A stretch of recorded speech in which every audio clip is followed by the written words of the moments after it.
And now, ladies and gentlemen, from the heart of the Inland Empire, right here in sunny Southern California, it's Robert Cardoza Live, where we talk about politics, money, and you. This is the intersection of business and politics. And now here's your host, Robert Cardoza. And welcome aboard. I am Robert Cardoza. You're listening to Robert Cardoza Live on the street at the intersection of business and politics. And you know what? Here we go. We got another great show for you.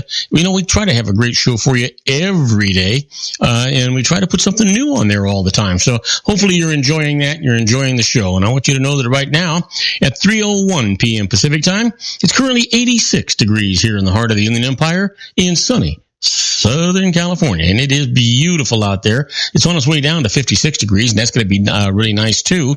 I want you to know that on today's show, we're going to talk about the same things we talk about every day, just different material, and that is what's in the news, new legislation, the IRS loses, and then we'll do our news segment, the one we've been doing, is getting great reviews, and that's our tribute to the late, great Paul Harvey and the rest of the story. And today's story is going to be the terrorist. I told you about it yesterday. We're going to do the story today. And then, obviously, we'll have our special segment today, and it's going to be with our own Sean LaFave. Sean and I are going to be talking about health care on his segment called Geared for Wellness. But right now, I want to do the news, and we've encapsulated it, abbreviated anyway, so we can do the top 10 things so that you can talk to your friends, your neighbors, your peers, people you work with, work for, and they'll know that you know what's going on in the news today. So let's get right to it. Right after that, we'll do some more in-depth stuff. Here are the 10 things that you need to know for Thursday, your daily look at late-breaking news, upcoming events, and the stories that will be talked about all day today and probably tomorrow too. First up, Clinton's doctor says she is recovering well from pneumonia. Her doctor said in a letter that the Democratic candidate remains fit to serve as president of the United States. And Trump is cut off, heckled after attacking Clinton in a Flint church.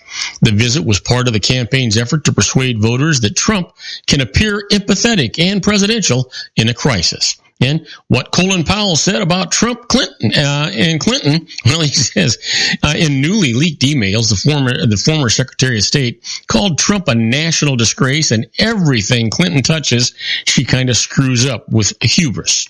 And there was an arrest made in a fire that damaged a mosque attended by the Orlando gunman.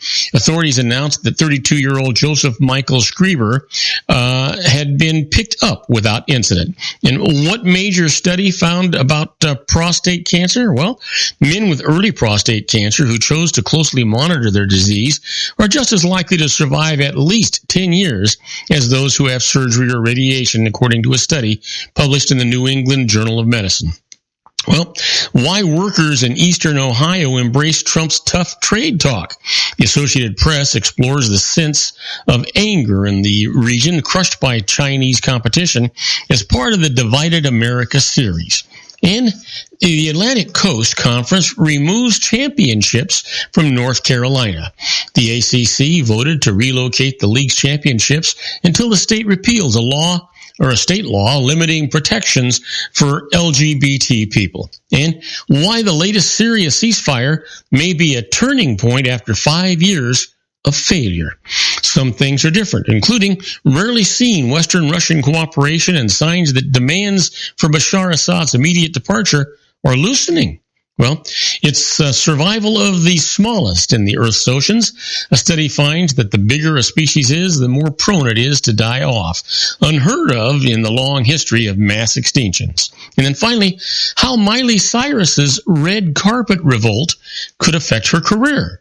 One industry expert says Cyrus could miss out on future roles and deals. Another says it won't set off a trend. Well, we'll see. People are fickle. They just, weird things set them off. Let's talk about some more in-depth stuff. Let's talk about reflective Clinton returns to the campaign trail after pneumonia. Back on the campaign trail, a reflective Hillary Clinton said today her 3-day doctor-mandated break gave her new perspective on why she's running to be president. She vowed to close her campaign against Donald Trump by giving Americans something to vote for, not just against. Clinton made no apologies for keeping her pneumonia diagnosis from the public until a video emerged showing her stumbling and being supported by aides. She also repeatedly sidestepped questions about when her running mate, Tim Kaine, was informed. An upbeat Clinton walked on stage at a rally in North Carolina to James Brown's song, I Feel Good. She said that while sitting at home this week was pretty much the last place I wanted to be, the time helped clarify how she wants to close her campaign against Trump. We're offering ideas, not insults, she said in a jab at her Republican rival, a plan that will make a real difference in people's lives, not prejudice and paranoia. Wow. That's well said anyway, huh? Sure. Well, you know what? The U.S. plans to shift military assets to Syria in the Russian deal. Well, you know, the United States military will have to shift surveillance aircraft from other regions and increase the number of intelligence analysis to coordinate attacks with Russia under the Syrian ceasefire deal, partly in order to target militants the U.S. has largely spared, senior officials say. Senior defense and military officials told the Associated Press that they are sorting out how the United States and Russia military partnership will take shape and how that will change where U.S. equipment and people will be deployed. They said, however, that they will need to take assets from other parts of the world because U.S. military leaders don't want to erode the current U.S.-led coalition campaign against the Islamic State group in Iraq and Syria. Well, we'll see what happens. Best laid plans, right? Nothing seems to be working exactly the way you'd want it to work. And talking about Syria, Syrian military begins to withdraw from a vital Aleppo road. Syria's military began withdrawing from a major artery to Aleppo late today as the UN envoy accused President Bashar Assad's government of obstructing aid access to the contested city. A monitoring group reported 3 civilian fatalities, the first since the U.S.-Russian brokered ceasefire took place, or effect, 3 days ago.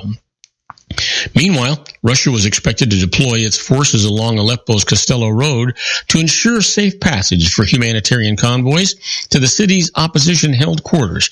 It would be the most overt participation by Russian ground forces in the Syrian war, underscoring Moscow's position as power broker in the conflict.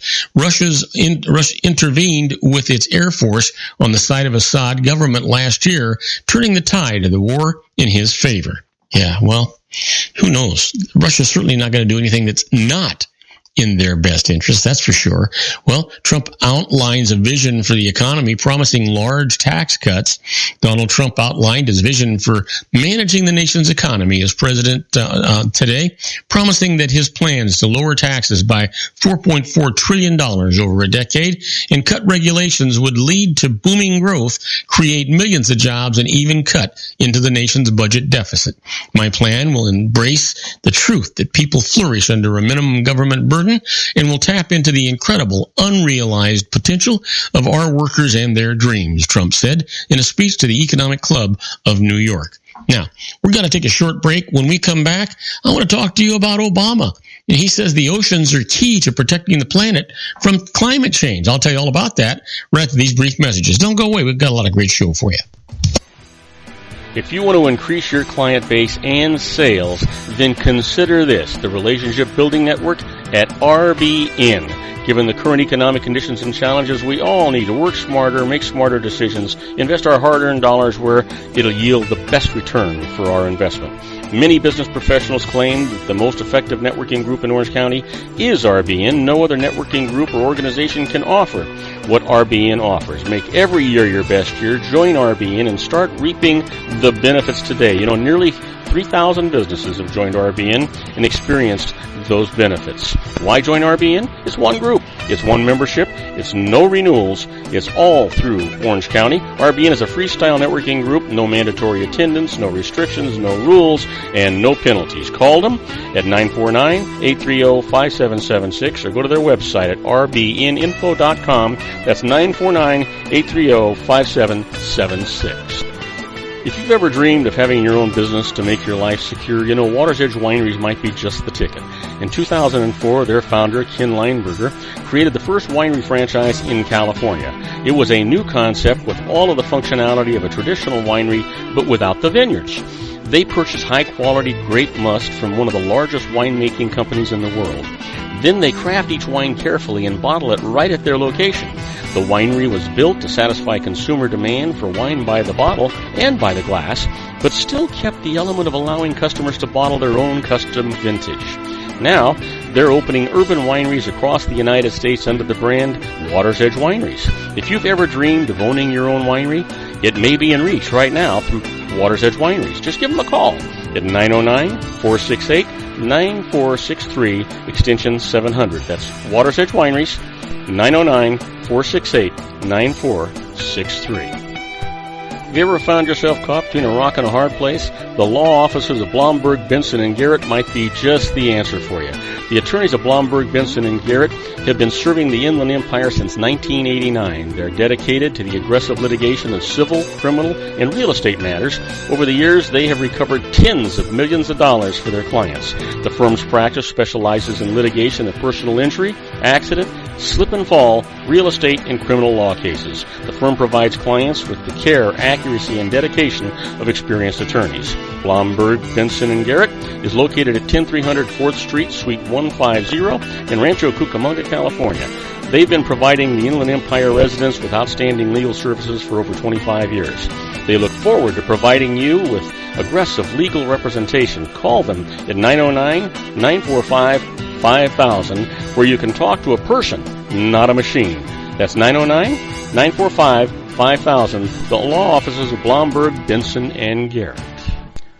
And now let's get back to our show where we talk about politics, money, and you. And I am Robert Cardoza. You're listening to Robert Cardoza live on the street at the intersection of business and politics. We're at 3:12 p.m. Pacific time. It's still 86 degrees here in the heart of the Inland Empire in sunny Southern California. It's on its way down to 56 degrees. We'll give you the temperatures around our globally syndicated network a little bit later on in the show. You know what? I guess it shouldn't have changed much in temperature. It's only been about 13 minutes since we started the show. Anyway, let's talk about some more news. Obama says that the oceans are the key to protecting the planet from climate change. He says, creating the Atlantic Ocean's first marine national monument is a needed response to dangerous climate change, oceanic dead zones, and unsustainable fishing practices, President Barack Obama said just today. The new Northeast Canyons and Seamounts, a marine national monument, consists of nearly 5,000 square miles of underwater canyons and mountains off the New England coast. It's the 27th time that Obama has created or enlarged a national monument. If we're going to leave our children with oceans like the ones that were left to us, then we're going to have to act, and we're going to have to act boldly, Obama said at a State Department conference. More than 20 countries represented at the meeting were also announcing the creation of their own marine protected areas. Monument designations come with restrictions on certain activities. The White House said that the designation will lead to a ban on commercial fishing, mining, and drilling, though a 7-year exception will occur for the lobster and red crab industries. Others, such as whiting and squid harvesters, have 60 days to transition out. Recreational fishing will be allowed within the monument. So, you know what? Let's see what happens. Here's the thing. A lot of people are going to complain. A lot of people are going to say that Obama's wrong. But you know what? If it's wrong, it really doesn't cost us anything. If he's right, we have everything to gain, and that's what the big issue is here. Now, how about behind the health law's growing pains? There are some more serious problems than that. President Barack Obama told insurers this week his health care overhaul has had some growing pains, but with premiums rising and marquee insurers bailing, could the real diagnosis be failure to thrive? The medical term refers to when patients, often youngsters, but also adults, fail to achieve their maintain their proper weight. This is the fourth election cycle in which the Affordable Care Act has been in place, struggling for political traction and a healthy level of acceptance from the divided public. Progress has not been without challenges. Obama wrote insurers, most new enterprises have growing pains and opportunities for improvement. He asked for help with the fourth sign-up season, which starts on November the 1st. Here's a look at the key indicators for the health of Obamacare now and in the future. First of all, let's talk about uninsured. It's in remission, but no full cure. The uninsured rate is 8.6%, a historic low according to the most up-to-date government numbers. That means at least 21 million fewer people uninsured since the law passed in 2010, reversing decades-long coverage losses. Experts credit the law for nearly all of the progress. That's to be expected when the government requires most people to have health insurance, provides tens of billions of dollars a year to subsidize premiums, and imposes fines on holdouts remaining uninsured. The law also bars insurers from turning away those in poor health. The concern now is that so many remain uninsured, about 27 million people. Of those, the administration has estimated that nearly half would be eligible for private coverage through insurance markets like healthcare.gov, where most consumers qualify for subsidies. More customers would help stabilize the premiums. The prognosis is slower progress, risk of relapse. The cost? Temperatures rising. So far, the Affordable Care Act has actually cost taxpayers less than what nonpartisan congressional experts estimated when it passed. That's because fewer people than expected are covered, and also the average subsidy has been lower than originally projected. But the story on cost looks different from the perspective of the 11 million customers in the law's insurance markets. Premiums in many communities are expected to go up significantly for 2017. Not a big worry, says the administration, because subsidies will also rise, shielding most consumers. Yet, some may have to switch plans or settle for a higher deductible. Wow. Can you imagine? It doesn't look like it's working. Let's hope that it does. But, it seems to me that who's got the great plan is Donald Trump. He's got an insurance plan that I think most people would actually support. Well, a 13-year-old boy with a BB gun is killed by police in Cleveland, Ohio. A black boy, a white Ohio police officer, a pellet gun that looked like a real weapon, and a deadly shooting. In a killing with unavoidable echoes of the Tamir Rice case out of Cleveland, a Columbus officer responding to a report of a $10 armed robbery shot a 13-year-old boy Wednesday night after the youngster pulled a BB gun from his waistband that looked practically identical to the weapon the police used, authorities say. On the morning after Tyree King's death, Mayor Andrew Ginther appeared to choke up as he called for the community to come together and question why an 8th grader would have a replica of a police firearm. There is something wrong in this country, and it is bringing its epidemic to our city streets, Ginther said today. And a 13-year-old is dead in the city of Columbus because of our obsession with guns and violence. Wow. You know what? Other than to say how sad, and the fact that it just continues to come on. Well, here's one for you. Sea ice in the Arctic shrinks to the second lowest level on record. Arctic sea ice this summer shrank to its second lowest level since scientists started to monitor it by satellite, with scientists saying that it's another ominous signal of global warming.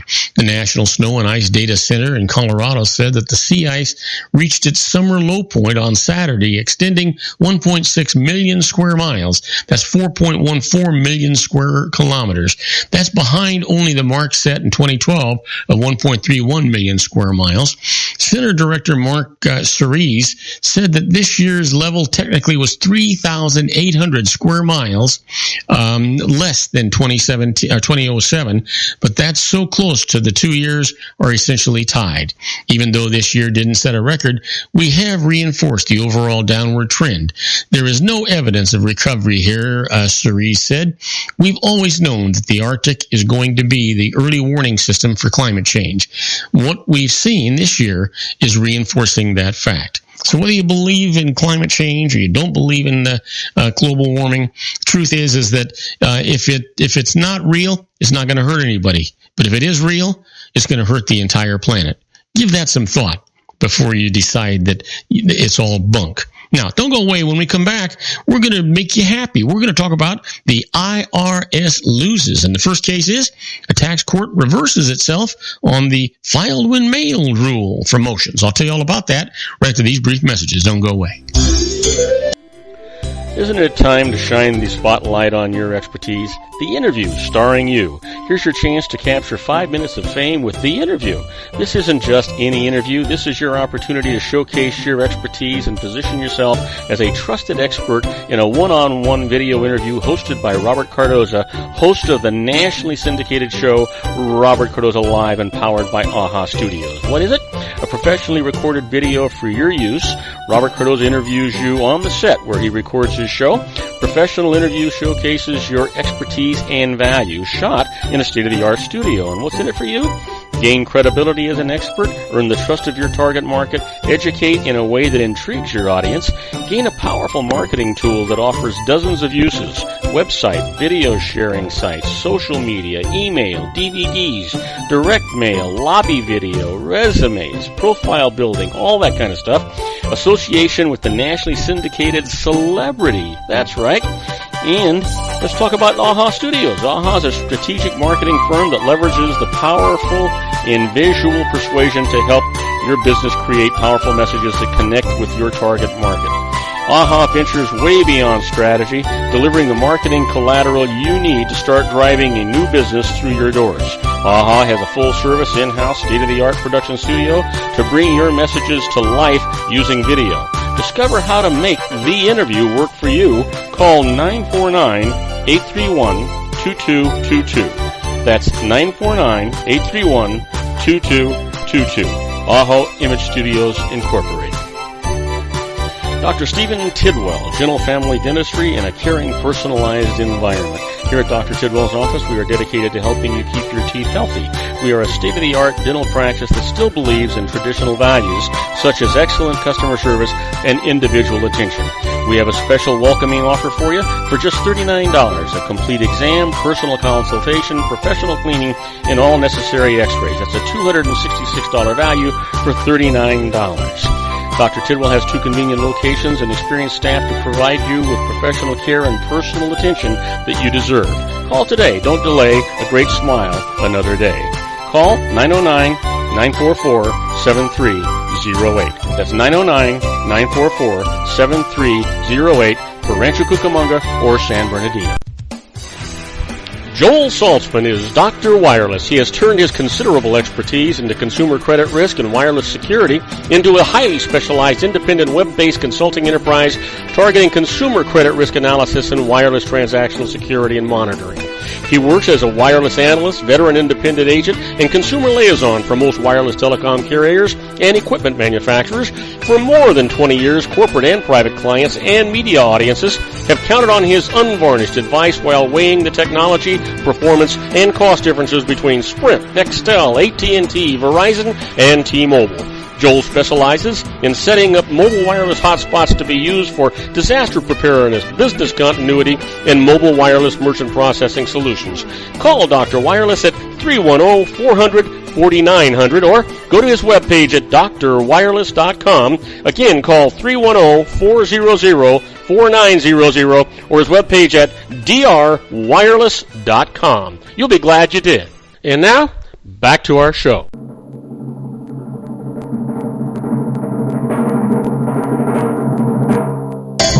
And I am Robert Cardoza. You're listening to Robert Cardoza Live on the street at the intersection of business and politics, where at 3:24 p.m. Pacific time, it's currently 86 degrees here in the heart of the Inland Empire in sunny Southern California. Well, if you're listening to our show and you're in our globally syndicated network and you're in New York City, well, it's 70 degrees and it is clear today. And if you're in Chicago, Illinois, it's 76 degrees and it is partly cloudy. But I'll tell you what, there's no clouds out here in sunny Southern California. So you know what? Let's make you happy. Let's get into our next segment. That is the IRS Loose.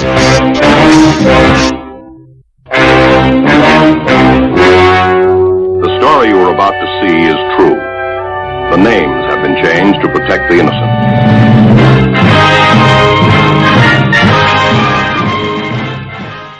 Oh yeah, this just sets the hair up in the back of my neck and sends chills up and down my spine. I have always liked this segment. Everybody does. Nobody wants to hear about the IRS winning, right? So let's get right to it. The IRS loses. As a tax court reverses itself on this concept of filed a win mailed rule for motions. And here's the deal. A taxpayer's petition to go to tax court was rejected by the court for a technical reason. Now, within the 90 days allowed to appeal, the taxpayer mailed in a motion seeking reconsideration, but it was delivered to the court after the deadline. So here's the conflict. In an earlier case, the tax court held that the tax code's filed when mailed rule that applies to IRS filings did not apply to such court motions. Now, a court of appeals reversed this, but that bound the tax court only in that one appeal circuit. So here's the new ruling. The tax court will now accept the filed when mailed rule for such motions nationwide, in the taxpayer's case is going to be accepted. And that's the way it ought to be. Sure it should. Well, how about this? The IRS loses. Mixed motives behind a trust can save it from the IRS. You know what? Jacob Eversoft received a $700,000 tax bill from the IRS that he contested. Now, about the same time, he created a trust for his children to which he transferred his home and $200,000. The IRS said that the trust was set up just to avoid the tax claim, so it was invalid against it. Eversoft, who was aged 68, said that the trust was an estate planning device to keep his assets from his estranged wife and be sure that they went to his children. So this is what the judge said. Both motives doubtlessly existed, but at the same time, the estate planning motive predominated, as shown by the fact that Eversoft left more than $700,000 outside of the trust. So its assets are beyond the IRS's reach. You gotta just love this stuff. Well, here's a case where the IRS conceded, and you've heard me say it many times. They only concede when they're pretty sure that they're not going to be able to prevail in court, and that's what this one is. And this is ignorance of rehabilitation tax credit excuses the late application for it. Here's the case. A property owner rehabilitated a certified historic structure in a manner that qualified for the rehabilitation tax credit of up to 20% of rehabilitation costs, but failed to apply for the credit until after the deadline for doing so. Why? The owner hadn't even known that the credit existed and applied for it only after learning about it. Here's the IRS ruling. An extension of the deadline can be granted if the taxpayer acted reasonably and in good faith, and that was the case here. So a late application for the credit is going to be allowed. Now, before you start thinking that the IRS was pretty nice in this case, just remember, they would have lost this case in court. Not a chance that they could have prevailed. And that's what's going on. Well, you've heard me talk about being a fly on the wall when the IRS is doing things. That's where we're at right now with this segment we call Inside the IRS. Very much like, the Twilight Zone.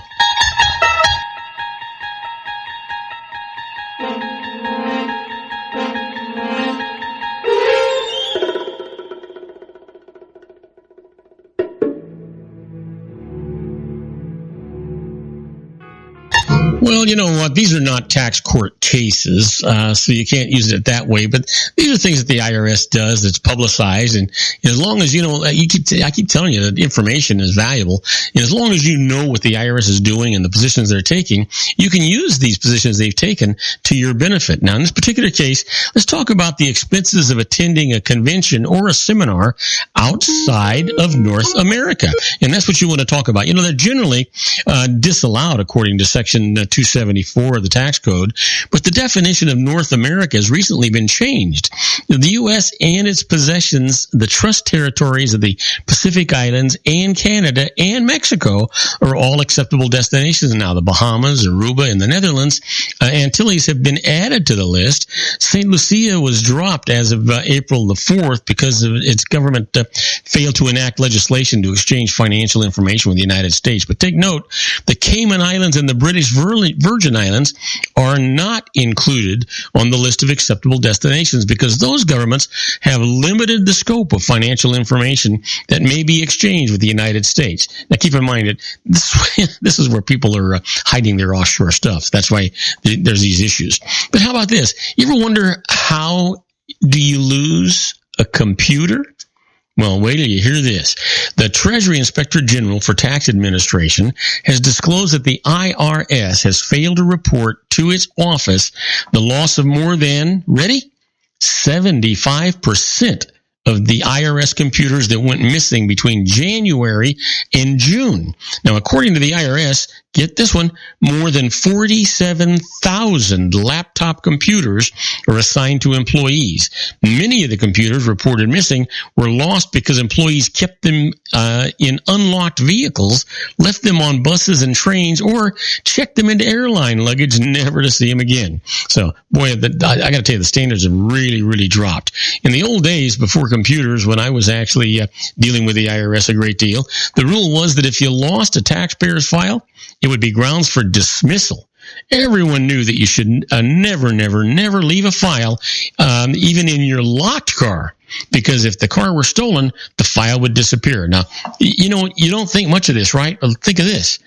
Every one of you, your name, your address, your phone number, your social security number, your children's name, their social security numbers, your spouse, where you work, how much money you made, where you bank, your banking information is all sitting right there on those computers. You think about identity theft? Well, think about that. Think about it while we go on this break. Do not go away. We've got a lot of fantastic show coming right up with our own Sean LaFave in his Geared for Wellness Corner. Don't go away, folks. We'll be right back after these brief messages. If you want to increase your client base and sales, then consider this, the Relationship Building Network at RBN. Given the current economic conditions and challenges, we all need to work smarter, make smarter decisions, invest our hard-earned dollars where it'll yield the best return for our investment. Many business professionals claim that the most effective networking group in Orange County is RBN. No other networking group or organization can offer what RBN offers. Make every year your best year. Join RBN and start reaping the benefits today. Nearly 3,000 businesses have joined RBN and experienced those benefits. Why join RBN? It's one group. It's one membership. It's no renewals. It's all through Orange County. RBN is a freestyle networking group. No mandatory attendance, no restrictions, no rules, and no penalties. Call them at 949-830-5776 or go to their website at rbninfo.com. That's 949-830-5776. If you've ever dreamed of having your own business to make your life secure, Water's Edge Wineries might be just the ticket. In 2004, their founder, Ken Lineberger, created the first winery franchise in California. It was a new concept with all of the functionality of a traditional winery, but without the vineyards. They purchase high-quality grape must from one of the largest winemaking companies in the world. Then they craft each wine carefully and bottle it right at their location. The winery was built to satisfy consumer demand for wine by the bottle and by the glass, but still kept the element of allowing customers to bottle their own custom vintage. Now, they're opening urban wineries across the United States under the brand Water's Edge Wineries. If you've ever dreamed of owning your own winery, it may be in reach right now through Water's Edge Wineries. Just give them a call at 909-468-9463, extension 700. That's Water's Edge Wineries, 909-468-9463. Have you ever found yourself caught between a rock and a hard place? The law offices of Blomberg, Benson, and Garrett might be just the answer for you. The attorneys of Blomberg, Benson, and Garrett have been serving the Inland Empire since 1989. They're dedicated to the aggressive litigation of civil, criminal, and real estate matters. Over the years, they have recovered tens of millions of dollars for their clients. The firm's practice specializes in litigation of personal injury, accident, slip and fall, real estate, and criminal law cases. The firm provides clients with the care, accuracy, and dedication of experienced attorneys. Blomberg, Benson, and Garrett is located at 10300 4th Street, Suite 150 in Rancho Cucamonga, California. They've been providing the Inland Empire residents with outstanding legal services for over 25 years. They look forward to providing you with aggressive legal representation. Call them at 909-945-5000, where you can talk to a person, not a machine. That's 909-945-5000, the law offices of Blomberg, Benson, and Garrett. And now let's get back to our show where we talk about politics, money, and you. And now, ladies and gentlemen, coming to you from his personal meditation lounge in Orange County, California, a professional dedicated to conquering many chronic conditions from autism to weight loss and everything in between. The nationally recognized wellness coach, consultant, and lecturer, Sean LaFave, in his Geared for Wellness Corner.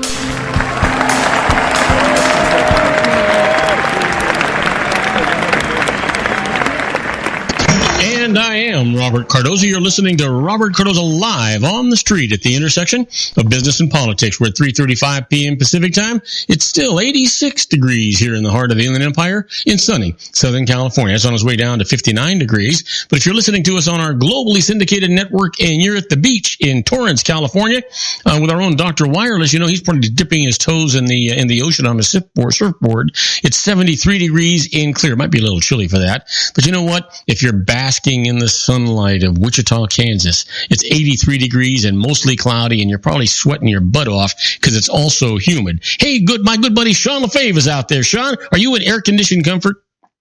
I am in air-conditioned comfort. That's fantastic. That's exactly where you should be. And do you have a cocktail in your hand? I do not. If I had a cocktail in hand, I probably wouldn't be able to finish the show. I'd finish the show, but it actually might even be a lot more fun. I was just gonna say that's I didn't know what you were gonna say, but I was gonna say, you know what, it might be a whole lot more fun. And, one of these days, both of us have to have a cocktail on our hands and see how we survive this. We'll just have to, do a shot every 10 minutes during the show and see what happens. Yeah. So you're getting all set for a busy weekend? I don't think this weekend's going to be too busy. I've got the office where I'm working at here in Wichita. They want to put a door in between the front desk area and the office right behind, so because the girls can have to walk around. Wait a minute. Are you subbing as a contractor now? Yeah, man, I'm really good at this stuff. I love building things. It's what I love to do. So I'm putting in a door this week. Well, don't let that door hit you on the ass on the way out.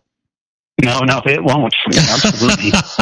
So I'll be installing a door in where there's nothing but a wall right now. Man, there's no limit to your talents. I'll bet you in your younger days you were just dreaming of being a proctologist, huh? You just wanted to get your fingers into everything. I've said, that's funny that you say that. I've said 1,000 times, if I've said it once, that if I was ever going to actually become a doctor, that I would become a proctologist. And there's only one reason why, because no matter what you do for a living, if it's useful to other people and you're at a party, they always want to ask you about it. I'm sure you get it. What do you do for a living? I'm an accountant. They're like, oh, you know what? I got a question about, I had this thing on my taxes.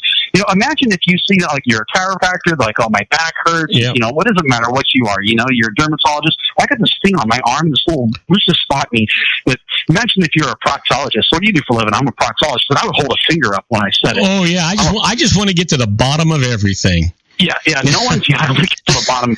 No one's going to be in the middle of a party. I got this itching, draining, leaky thing coming out. What is that? Yeah. People would be like, "Oh, that's great. You're a proctologist." I used to go to these meetings, and I wanted to say something different. They give you 30 seconds to spout your stuff for 15 seconds, and I used to introduce myself as a business proctologist. I don't know what that means, but I like the sound of it. A business proctologist is the guy that got a lot of questions. Yeah, he wants to get to the bottom of everything, put his finger right on it, and clean it right out of there. You got it, buddy. When I was full time with the Air Force, of course, I did the in-flight refueling. We talked about that. And you read all those Playboy articles. Yeah, and I read all the articles. I like the jokes. Jokes are actually probably the best part of the whole magazine. But people would ask me what I would do, and a lot of times I would dread telling people, I refuel airplanes in flight, because they always have the same questions, and it usually becomes a very long conversation. Sometimes you just don't want to talk about what you do, and God forbid it's a guy who's 80 years old, because then all he wants to do is talk about the B-47 and the P-51, and then they want to talk about their old war stories. He wants to talk about Stearmans, and bi-wings. Yeah, exactly. Yeah. Exactly. Which is fun once in a while, but it kind of gets old after, that's, what's coming every single time. So I used to tell people that I work for the government. I'm in fuels distribution and transportation. and they really didn't know what to think of that. And every once in a while, if I was really in a snarky little mood, and people would ask me what I do for a living, I work at a gas station. Well, I guess I could have done that. I wish I'd have thought about it. I could have said, hey, you know what? I'm in government procurement defense. Exactly. You know, I defend people in tax court. Government procurement defense, exactly. Yeah. Hey, listen, there's something I've been dying to ask you. I read this thing. I sent it off to you, but I read it and you sent me like 12 things. So I just try to give you a variety. Anyway, but this one thing kind of bugged me a little bit, and that was the this major study that was done about prostate cancer. And you know, it just really kind of it disturbed me that men with early prostate cancer who choose to closely monitor their diseases are just as likely to survive at least 10 years as those who have surgery or radiation, according to this study. It was published in the New England Journal of Medicine. Does that mean that all of these invasive procedures that these physicians have been taking with regard to prostate cancer and the removal of the prostate and rendering people impotent and that kind of stuff has been needless because the end result is the same whether you have the surgery or not?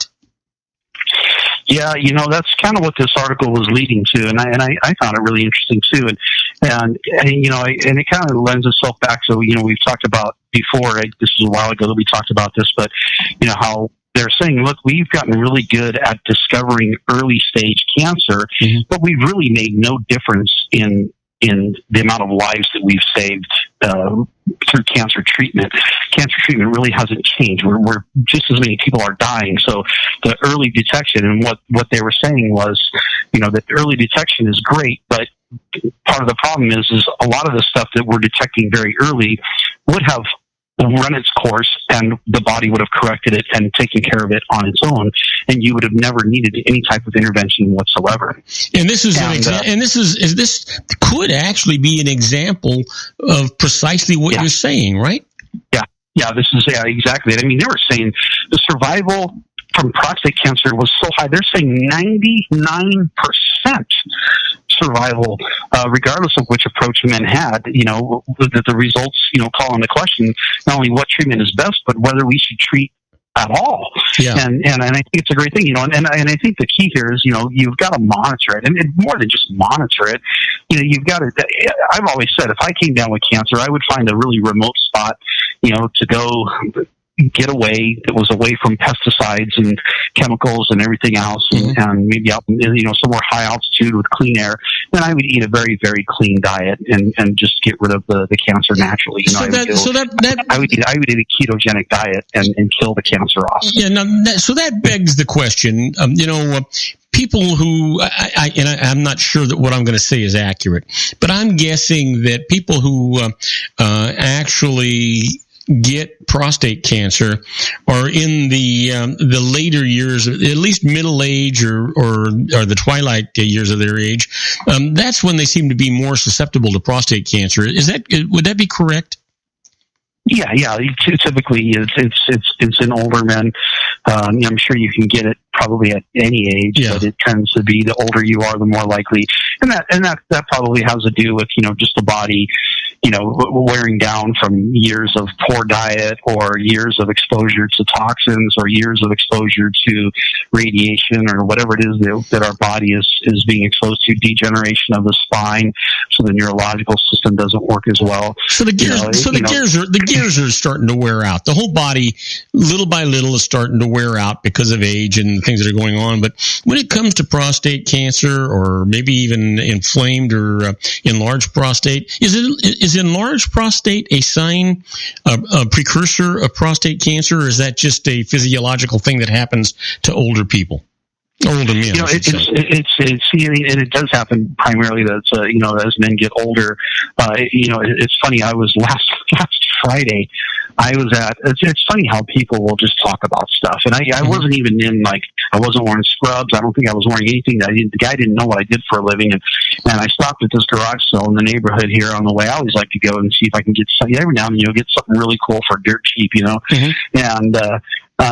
So they didn't really have much. It was a couple, it was an older couple, and I say older, but they were probably late 50s or something like that, and so not, I mean, still fairly young in the big scheme of things, but this guy all of a sudden, he had a motorcycle that he was selling. And so I started talking to him about his motorcycle, and then he opened up to me about his prostate, and he's had prostate problems for years. Well, hang on one second. I've got to ask you this question. When he started opening up to you about prostate problems, was he looking at your fingers or your hands in any way? Yeah, he was glad that they weren't very big. He's like, okay, this guy doesn't have very big hands, so I can tell him what's going on. But yeah, exactly.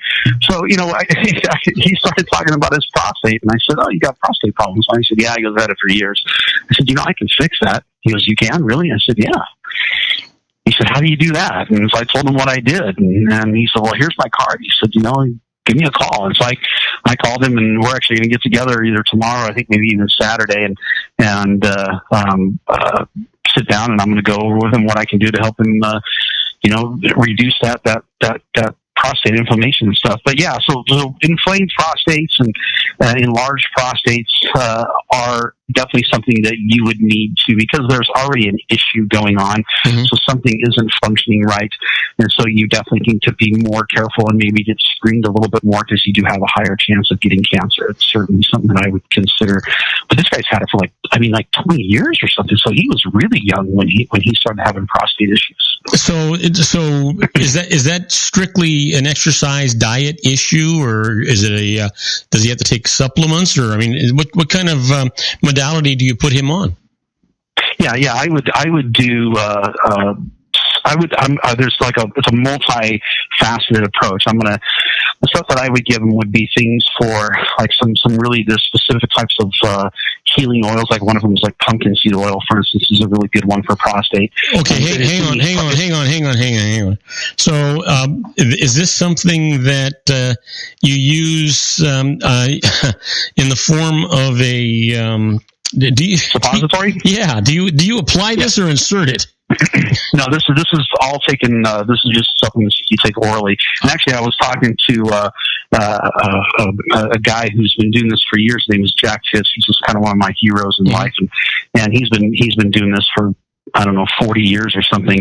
And he said that when Doc Wheelwright initially developed this specific blend of oils for it, it's actually called prostate correction oil, that he actually used to have people use it as a suppository, but Jack's convinced that really the difference is minimal, that it's really not necessary to use it as a suppository. You just need to get it in your body, and so you take it orally, which is fine. But we would give oils for that, and there's other herbs that you can take that are going to help with reducing the inflammation and helping kind of like soften and relax the prostate. I'll look at something. I'll look at addressing viral issues. A lot of time there's a viral problem going on. I'll also address bacterial issues, because usually there's a viral bacterial thing. It could be fungal, so we might even address that with herbs. If that's not working, I would look at maybe even addressing the potential of parasites. So Sean, do you wind up having to do a battery of tests to determine what mixture of problems they have, if it's bacterial or if it's viral or just an inflammation? No, I just hit it with everything I got. Well, not everything, but I hit it with the primary stuff that's going to get 90% of the people, 95% of them better, and just go for it. And you know what? We're not going to try to run any tests. There's not really a lot of tests that can run. You can do a PSA or something. You can look and see if they've got, maybe there's a problem with, cancer. But I'm guessing he's been dealing with this long enough. He probably knows if he's got, if he's cancerous. But as a practitioner, then it becomes a process of elimination, right? A lot of times, yeah, it is. You'll do something that works 90+% of the time, and every now and then you get that tough case, and you'll go, okay, well, let's try something else.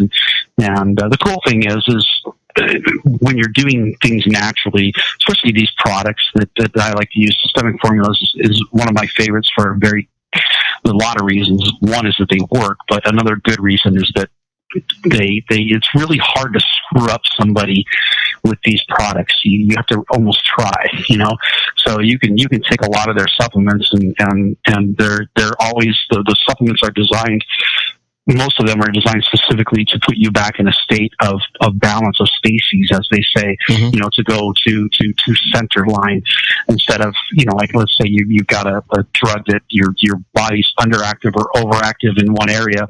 A drug would try to reverse that process and pull you back in the opposite direction, where systemic formula specifically always tries to get you back to dead center. It takes a little bit longer. It's not as a rapid of a change, but it's definitely more gentle of a change. And it's really hard to screw up somebody. You're not going to get a lot of side effects from doing this. So that's one of the things that I like about it, is sometimes you'll try something and it doesn't quite get you. It might get you a little ways there, but it doesn't get you all the way there. But the cool thing is you're not going to screw anybody up. And so you can go, okay, this didn't work, so let's try step 2. And, maybe go with something like if let's say after 2 months, if this guy doesn't show any results after a month, I would probably start being concerned. But definitely after 2 months, if we don't see a change, I'll start looking at things like let's give you a protocol for parasites. You'll know if you have parasites once you start saying this stuff is amazing. Well, and the thing is you probably have alternative treatments, because no two people are really the same, right? Yeah. No, you don't have. There's certain things that you're going to do that are basic, that you're going to do with anybody. But that's the one thing that I do, is I tailor everything that I do for each individual person. There are basics. There's foundational stuff that you're going to use on almost everybody. So in your practice, when you're dealing with holistic type medicine, then when you're doing this, is there a predominance of a particular kind of issue that you deal with more than anything else? Is there something that represents 80% of what you deal with as opposed to the other 20, or is it pretty well all over the map? Well, as far as actual health conditions, it's all over the map. But I could make a practice off of solely working with people with thyroid problems. Thyroid problems, especially in women, are huge. Crohn's disease is one that's really big right now. A lot of people are dealing with Crohn's. It's an autoimmune digestive disorder, leaky gut kind of disorder. Matter of fact, I just had a conversation with a woman earlier today about that, and about helping her with her Crohn's. And weight loss is kind of one of those, people who can't lose weight is another big one. But for me, what it all boils down to, when you say 80+% of the time is I look at, there's usually a toxicity issue involved. And so that's the thing that I love to do. And it's the thing that I get the most results. I can take 2 people with very different health conditions, and a lot of times do almost exactly the same thing with them, and that is run them through a detox protocol, and they'll both get better. Okay, so now when you say running them through the detox protocol, is that pretty much because people have abused their bodies with regard to what they're putting in it? I'm thinking about fast food and junk food and processed foods, and is that what really causes the problem? They're not cooking from scratch. They're not having healthy meals or healthy diets, and maybe they're just simply overeating. But is it because they put junk in their body? Is that what's causing most of these problems? For a lot of people, that really is the root of their problem, is the foods that they're eating. But for some people, it's even if you're eating a fairly healthy diet, you're cooking from scratch at home. You're still, even if you go full organic, there's still going to be things like, glyphosate is, which is the Roundup pesticide, which is just horrible, and it's terrible on the gut, and it's got a lot of other neurological problems that go along with it. But it's everywhere now. As a matter of fact, they did a study last year on, they tested, I can't remember how many wines, it was like 100+ wines from different vineyards out throughout California, everything from your cheap, $6 a bottle wine all the way up to really nice high-end stuff to organic and everything else. And every single wine they tested had glyphosate, even the organic stuff in it. had glyphosate in it, because it's just, when you spray the stuff, it gets in the wind, it gets in the air, it travels around it. That's interesting, because I did send you something. I think I sent it to you today. I'm not sure. That in Oregon, since they legalized recreational marijuana, they're now going out and they're what's the word I want to use? They're examining, or they're analyzing all of the pot plants because of the pesticides. They're finding pesticides on these pot plants that are causing problems. Right. I think I sent that to you. Yeah, you did, and it was interesting. I love that article, and it really kind of goes back to, whenever you're going to do any type of nutritional or herbal supplement, and this is just an herb, is really what it is. It's a pretty powerful one, but it's an herb. Get it from a reputable source, and they talked about not only checking for pesticides, but they said they also check for mold. Like when you buy this stuff off the street, you don't know if the person who processed it had it in a place where there's mold growing. Maybe someone's growing it in some area that's prone to mold, it's very humid or whatever the case might be. You don't know if it's got heavy metals in it. You don't know, you're breathing this stuff into your lungs. And, again, that goes back to, the company I was just talking about, the herbal company, Systemic Formulas, that I love to use. Every single batch, it's not like they randomly test them. Every single batch that comes in, they test it for all kinds of chemicals. They test it for mold. They test it for pesticides. They test it for heavy metals. They look for any impurity that they could possibly find. And if they find one trace of any impurity, they send the entire batch back. And they say either you get us clean stuff or we'll have to go find a different supplier. Yeah. And so it's really, I think it's good. If we're going to legalize marijuana, it should be something that you should have the option to know. This is clean. It's mold free. It's pesticide free. It's heavy metals free. A lot of people probably don't think about that, especially when you're after smoking a marijuana joint, you're probably not thinking about anything except wrapping and spaghetti. Yeah, but wouldn't it be a horrible thing after all of this controversy and they're finally legalizing marijuana in what's the word I want to use? I guess reasonable or prudent amounts on a recreational basis and on a medicinal basis, that they ruin all of that progress by tainting it with pesticides and heavy metals and things?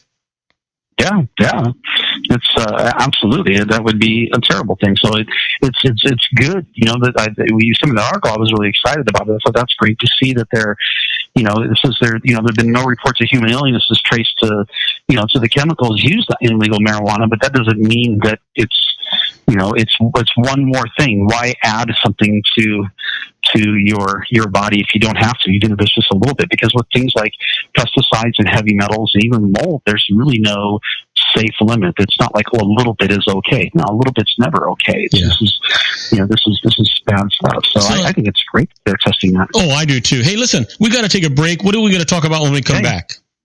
Oh gosh, we got all kinds of stuff to talk about. We were going to talk about, we got all these articles you sent me. We were going to talk about that mumps outbreak in Arkansas. Good. Yeah, you mentioned that earlier in the week. Let's do that. That's going to be interesting. We'll be right back with our own Sean LaFave in the Geared for Wellness Corner. We're going to talk about a mumps outbreak. I can't believe it, but that's what we're going to talk about. We'll be right back. Don't go away. If you want to increase your client base and sales, then consider this, the Relationship Building Network at RBN. Given the current economic conditions and challenges, we all need to work smarter, make smarter decisions, invest our hard-earned dollars where it'll yield the best return for our investment. Many business professionals claim that the most effective networking group in Orange County is RBN. No other networking group or organization can offer what RBN offers. Make every year your best year. Join RBN and start reaping the benefits today. Nearly 3,000 businesses have joined RBN and experienced those benefits. Why join RBN? It's one group. It's one membership. It's no renewals. It's all through Orange County. RBN is a freestyle networking group. No mandatory attendance, no restrictions, no rules, and no penalties. Call them at 949-830-5776 or go to their website at rbninfo.com. That's 949-830-5776. If you've ever dreamed of having your own business to make your life secure, you know Water's Edge Wineries might be just the ticket. In 2004, their founder, Ken Lineberger, created the first winery franchise in California. It was a new concept with all of the functionality of a traditional winery, but without the vineyards. They purchase high-quality grape must from one of the largest winemaking companies in the world. Then they craft each wine carefully and bottle it right at their location. The winery was built to satisfy consumer demand for wine by the bottle and by the glass, but still kept the element of allowing customers to bottle their own custom vintage. Now, they're opening urban wineries across the United States under the brand Water's Edge Wineries. If you've ever dreamed of owning your own winery, it may be in reach right now through Water's Edge Wineries. Just give them a call at 909-468-9463, extension 700. That's Water's Edge Wineries, 909-468-9463. Have you ever found yourself caught between a rock and a hard place? The law offices of Blomberg, Benson, and Garrett might be just the answer for you.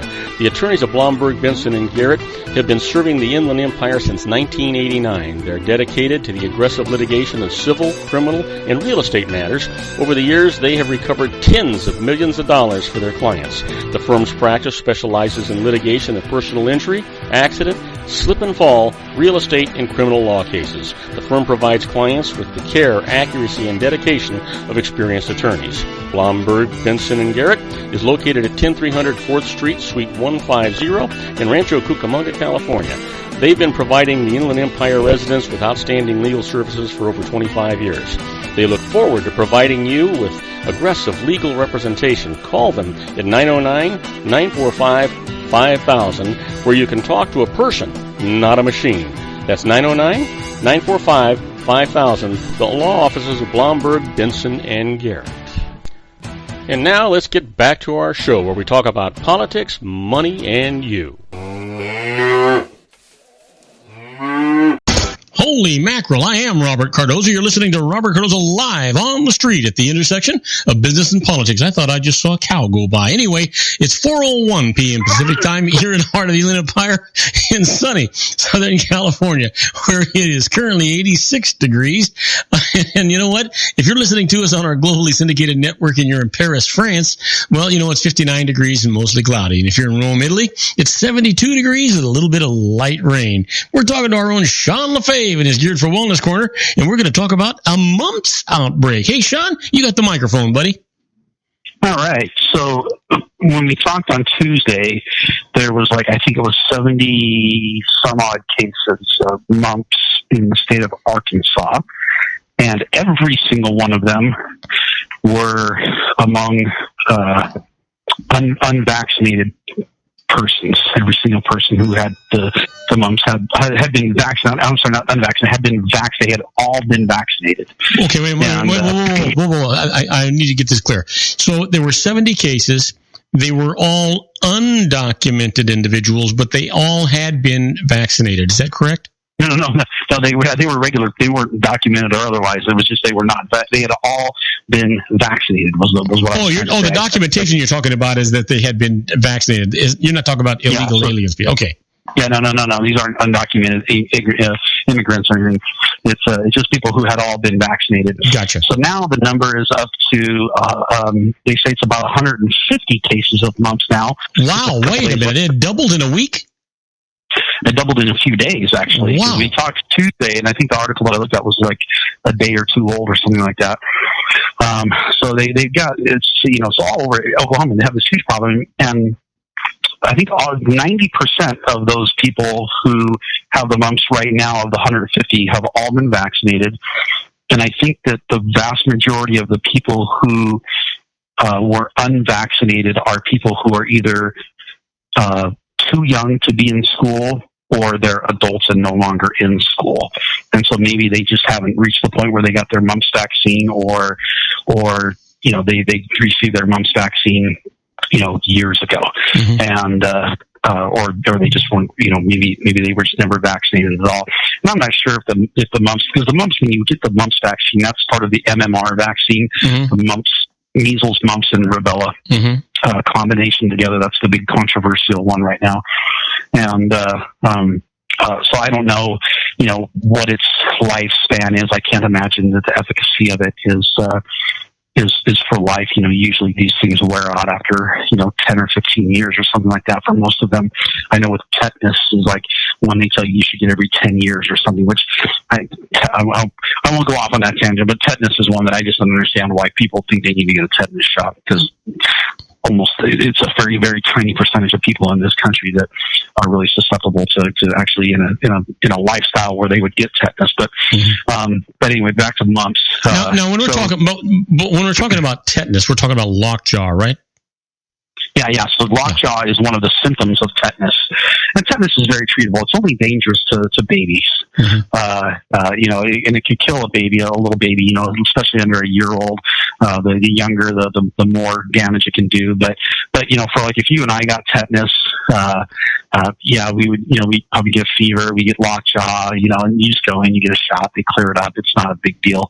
I'm sure it's not fun to deal with, but it's not something that they can't be fixed. There's a cure, or if you want to call it a cure, there's a fix for it. And tetanus is one of those things that, you really only get it mainly from being around large farm animals, cows and horses and stuff. It's even in it's found in the dirt where there's a lot of feces from the large animals. I know that ranchers and stuff will tend to get a tetanus vaccine more often. Anthrax is another one you can get from large animals as well. But the whole stereotype of I got poked by a rusty nail and so I'm going to get tetanus. The only reason that rusty nails are even associated with tetanus is because rusty nails are all over ranches with big animals and they're poking out of fences. Something's in disrepair, and there's cow poop all over the place, and that tetanus got up on that nail and the guy stepped, or the board was on the ground or the nail sticking out of the guy steps on it, whatever. That's what the rusty nail thing is really more of a myth. It's not rusty nails won't get it, it's what's on that rusty nail. Gotcha. But let's go back to the mumps for a minute, because I want to make sure that we've got this right. And that is that the point that you're making is that these are probably young kids that have had their mump shots, but it's been a number of years ago, and that vaccination has long since become no good or expired or whatever's going on. Are you saying that the vaccine wouldn't have done anything to stop this outbreak anyway?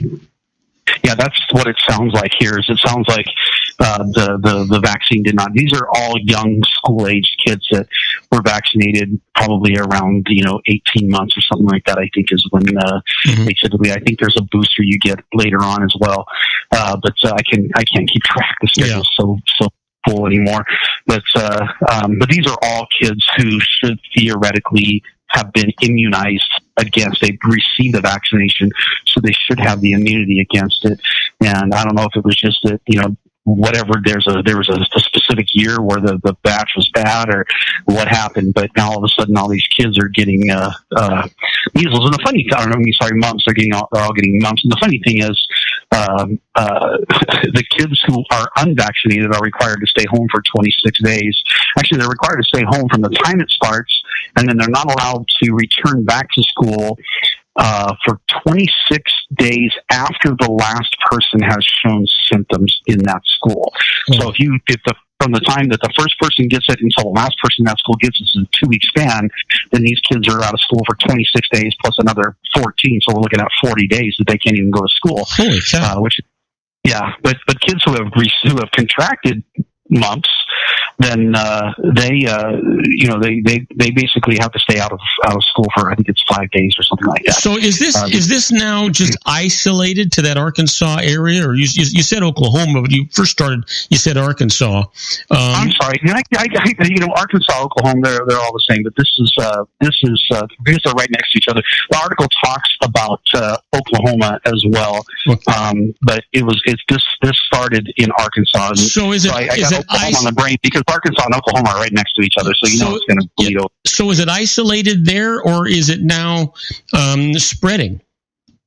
That seems to be the primary area. They say that they believe that it was brought into Arkansas from a person who traveled to Illinois, where they had an outbreak, and the person brought it back from Illinois. was what this article said. And so, I mean, we get mumps. Mumps are, they happen. It's not like we haven't eradicated it. And the thing with mumps is, you get swollen, lymph node glands, and maybe you get a fever, and you feel kind of yucky, and it's not life threatening. It's really mumps are. It's probably not even as bad as having mono. It doesn't last long. I think for it to run its full course to where you're completely done with it, it's like 2 to 3 weeks. But you're once you get it, usually you're no longer contagious. So is that one of those childhood? Is that one of those childhood diseases that you get it and then you're immune from it? Yeah, and that's the thing is, that I look at this and I go, if I was there, I would force my kid to go hang out with one of these children that has mumps, so that he would get. I did that with my son with chickenpox. I just never knew anybody who had mumps, or I would have sent him over to go play with that kid as well.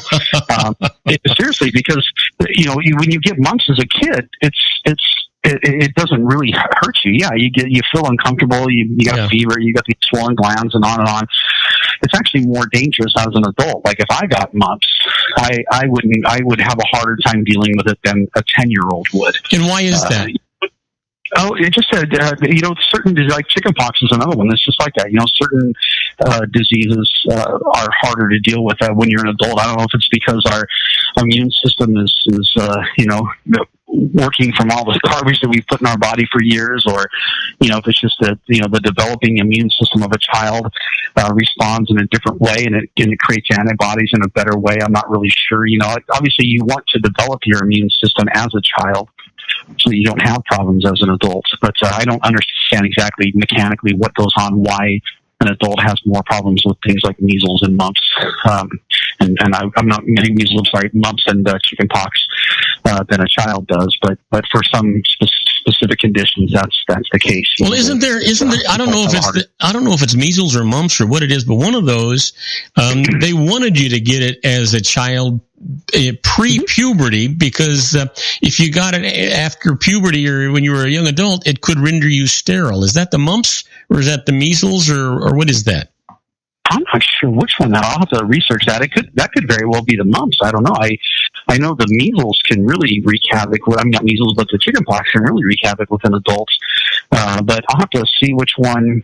And it's funny that you talk about going through puberty, and that could be another reason why, is maybe the hormone levels in our body react in a different way with the virus than they do before puberty.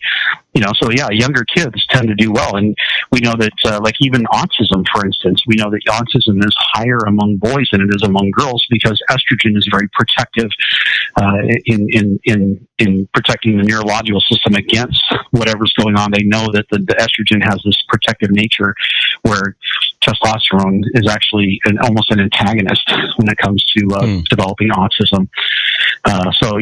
Post-puberty could be a whole hormonal issue. There's a lot of things that change in your body from the time that you're a kid to being an adult. So hormones would definitely be one that I would look at. Yeah. As to a cause of why it's worse as an adult. But I just think it's interesting, that they're making such a big deal over this, and the fact is that the vast majority, almost all of the kids, until just a couple days ago, all of the kids had been vaccinated, and now it's like over 90% of them have been vaccinated. And I'm thinking, why are they making a big deal? The kids who aren't vaccinated, go let them get mumps, and then they can stay home for 5 days instead of 3 or 4 weeks. Yeah, that makes sense. That makes sense. It makes perfectly good sense, but everyone's freaked out. Oh gosh, what if they get mumps? They're going to get mumps. What is that? It doesn't hurt anything. They got to stay home anyway. I'll tell you what hurts is if they keep them home for 40 days, what happens to their education? Do they send tutors out to the house, or do these kids just wind up failing that year? Yeah, exactly. That was one of the questions I thought of. What if both parents work? If one parent's home, then that's great. Maybe they can send the work home and say, hey, this is what he's got to read. This is what, she needs to do a test on this, or whatever the case might be. Maybe the parents can take over for those, 26 to 40 days or whatever it is. Yeah. But it's minimum 26 days. So, that's I mean, just the burden on the parents, especially if you have two parents at work. What do you do if you've got a 10-year-old kid, you know, an 8-year-old kid? You can't leave them home by themselves all day, Monday to Friday. Yeah, so it's you know, it's an interesting dynamic. It's you know, and it's funny that they, of course, they're responsible as well.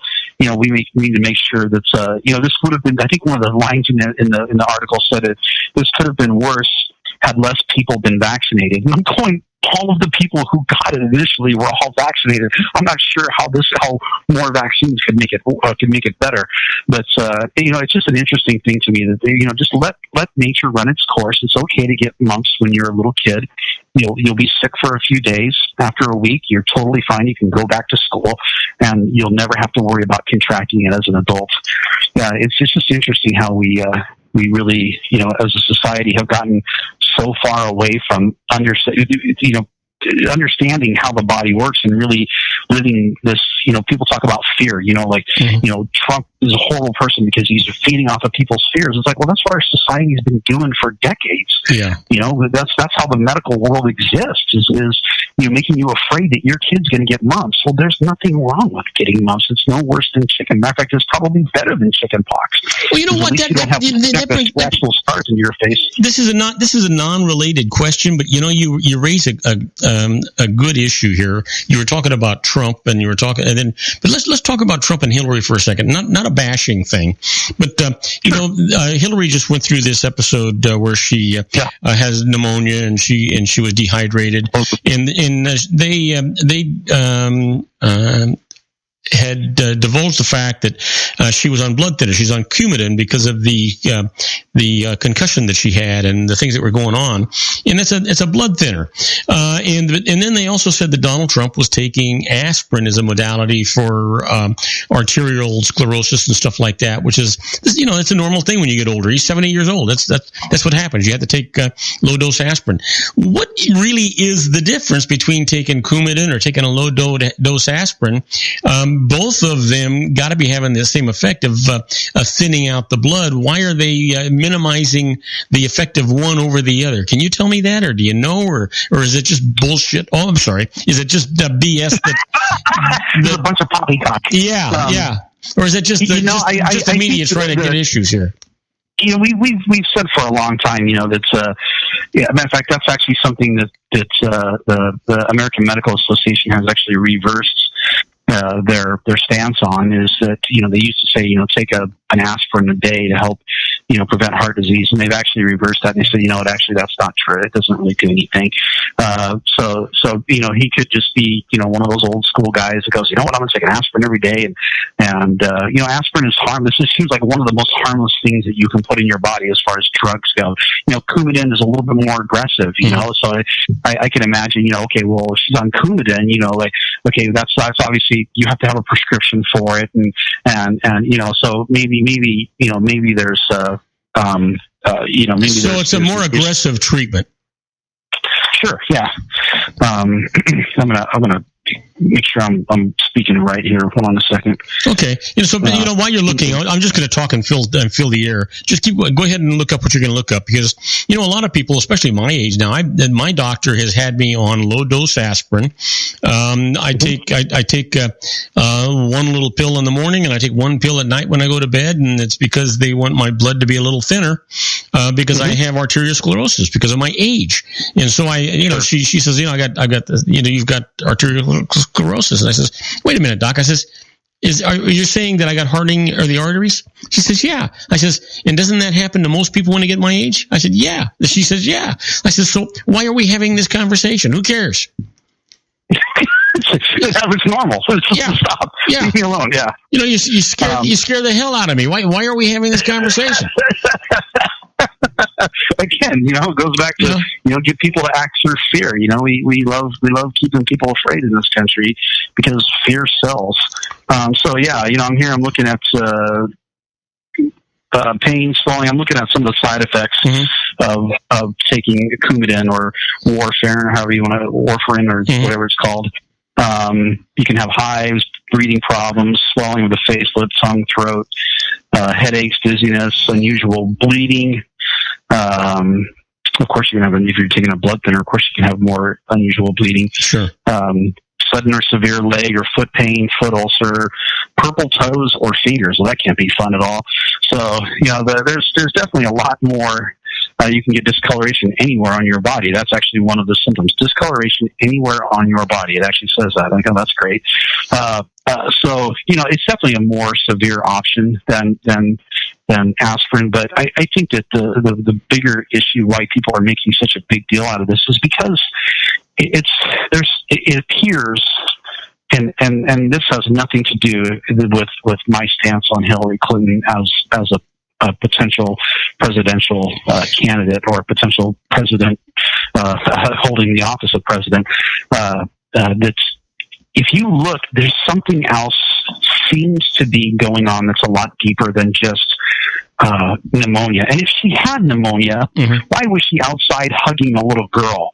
Why was she in public in contact with people? If you got pneumonia, go home. American people, I got pneumonia. I'm not going to be out touching people. Well, but I've heard a lot of people, they get walking pneumonia and stuff like that. But what I don't understand is how they were able to manage it so quickly. I mean, she spent 2 days at home, and all of a sudden she's back on the campaign trail. I can remember when I was a young guy, my wife's sister got pneumonia, and she was put into the hospital for a week, and it was a big deal. I don't understand how they handled this so quickly. I don't know if it's the new drugs, and that's why people are making a big issue out of this, because it doesn't make sense. They took her away. You see the video where they were taking her into the I think it's called the Scooby Mobile. Oh yeah, the big black. So you saw the video where she was really. If you watch the video, if you you look in, they're dragging. She didn't walk into that vehicle. Her feet are dragging behind her. They're literally carrying her. Yeah. Into the vehicle. I mean, she's limp. Yeah. And so you're going, okay, well, they said she got dehydrated, which they've said that if you look in the past, every episode she's ever had that has a medical issue, they've always said, oh, she got dehydrated. It's like 5 different times throughout her career. Oh, hey, Sean. Yeah. I'm sorry. I got to cut you off. We're going to talk more about this when we come back. I got so involved in this conversation that we ran over. I've got to go to a commercial break. We'll be right back with Sean Lefebvre, and we'll continue this conversation where we left off right after these brief messages. Do not go away. Isn't it time to shine the spotlight on your expertise? The Interview, starring you. Here's your chance to capture 5 minutes of fame with The Interview. This isn't just any interview. This is your opportunity to showcase your expertise and position yourself as a trusted expert in a one-on-one video interview hosted by Robert Cardoza, host of the nationally syndicated show Robert Cardoza Live and powered by AHA Studios. What is it? A professionally recorded video for your use. Robert Cardoza interviews you on the set where he records his show. Professional interview showcases your expertise and value, shot in a state-of-the-art studio. And what's in it for you? Gain credibility as an expert, earn the trust of your target market, educate in a way that intrigues your audience, gain a powerful marketing tool that offers dozens of uses, website, video sharing sites, social media, email, DVDs, direct mail, lobby video, resumes, profile building, all that kind of stuff. Association with the nationally syndicated celebrity. That's right. And let's talk about AHA Studios. AHA is a strategic marketing firm that leverages the powerful and visual persuasion to help your business create powerful messages that connect with your target market. AHA ventures way beyond strategy, delivering the marketing collateral you need to start driving a new business through your doors. AHA has a full-service, in-house, state-of-the-art production studio to bring your messages to life using video. Discover how to make The Interview work for you. Call 949-831-2222. That's 949-831-2222. AHA Image Studios, Incorporated. Dr. Stephen Tidwell, Gentle Family Dentistry in a caring, personalized environment. Here at Dr. Tidwell's office, we are dedicated to helping you keep your teeth healthy. We are a state-of-the-art dental practice that still believes in traditional values, such as excellent customer service and individual attention. We have a special welcoming offer for you for just $39, a complete exam, personal consultation, professional cleaning, and all necessary x-rays. That's a $266 value for $39. Dr. Tidwell has 2 convenient locations and experienced staff to provide you with professional care and personal attention that you deserve. Call today. Don't delay. A great smile another day. Call 909-944-7308. That's 909-944-7308 for Rancho Cucamonga or San Bernardino. Joel Saltzman is Dr. Wireless. He has turned his considerable expertise into consumer credit risk and wireless security into a highly specialized independent web-based consulting enterprise targeting consumer credit risk analysis and wireless transactional security and monitoring. He works as a wireless analyst, veteran independent agent, and consumer liaison for most wireless telecom carriers and equipment manufacturers. For more than 20 years, corporate and private clients and media audiences have counted on his unvarnished advice while weighing the technology, performance, and cost differences between Sprint, Nextel, AT&T, Verizon, and T-Mobile. Joel specializes in setting up mobile wireless hotspots to be used for disaster preparedness, business continuity, and mobile wireless merchant processing solutions. Call Dr. Wireless at 310-400-4900 or go to his webpage at drwireless.com. Again, call 310-400-4900 or his webpage at drwireless.com. You'll be glad you did. And now, back to our show.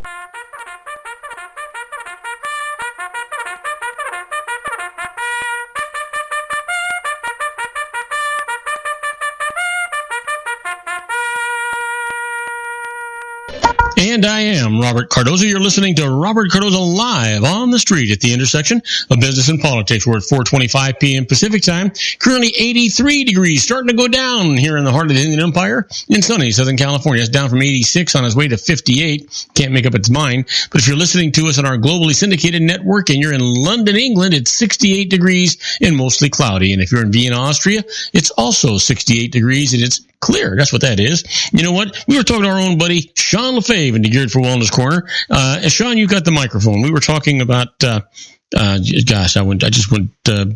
I'm having Hillary Clinton and her health. And you were actually noticing something that I did too. They seem to minimize what all these symptoms are, but you're right.